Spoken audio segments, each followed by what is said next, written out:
ദേ മീനാക്ഷി, ജോലിയൊക്കെ ഒന്ന് വേഗം തീർക്കണം. തിരുമേനിക്ക് ഒരു കുറവും വരുത്തരുത്. ഇന്നത്തോടെ ചന്ദ്രത്തെ പ്രശ്നങ്ങളൊക്കെ അവസാനിക്കണം. ആ, അവസാനിച്ചാ കൊള്ളാം. അവസാനിച്ച കൊള്ളാന്നല്ല, അവസാനിക്കും. പ്രഭകുഞ്ഞിന്റെ മനസ്സിലെ വിഷമവും ദേഷ്യമൊക്കെ ഇന്നത്തോടെ മാറും.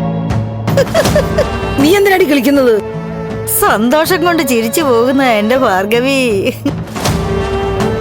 പ്രശ്നം നോക്കി വിധി പറയുന്നതോടെ ദേവിക ഈ വീട്ടിൽ നിന്ന് ഒഴിഞ്ഞു പോകുന്നാണോ നീ ഉദ്ദേശിക്കുന്നത്? നിനക്ക് നല്ലതൊന്നും വായിൽ വരില്ലടി. ചേടാ, നീയല്ലേ പറഞ്ഞത് ഇന്നത്തോടെ പ്രമാടത്തിന് സന്തോഷം വരുമെന്ന്? മേഡത്തിന് സന്തോഷം വരണമെങ്കിൽ ദേവിക ഇവിടുന്ന് പോണം. അപ്പൊ തിരുമേനി പറയണം ദേവിക ഇവിടുന്ന് പോണമെന്ന്. ആ സ്ഥാനത്ത് മീരമോള് വരും. അതാണ് ചുരുക്കം. നീ എന്റെ കയ്യിൽ നിന്ന് വാങ്ങിക്കും. എന്റെ ഈശ്വര, ഇന്നത്തോടെ മേഡത്തിന്റെ ആഗ്രഹങ്ങളൊക്കെ സാധിച്ചു കിട്ടണേ. ആവശ്യമില്ലാത്ത രീതിയിലേ ഈ കാര്യങ്ങളൊന്നും വ്യാഖ്യാനിച്ചെടുക്കണ്ട. ജാതകങ്ങൾ നോക്കി പറയുമ്പോ ശരിയായ രീതിയിൽ പ്രഭകുഞ്ഞന് ചിന്തകൾ വരണമെന്നാ ഞാൻ ഉദ്ദേശിച്ചത്.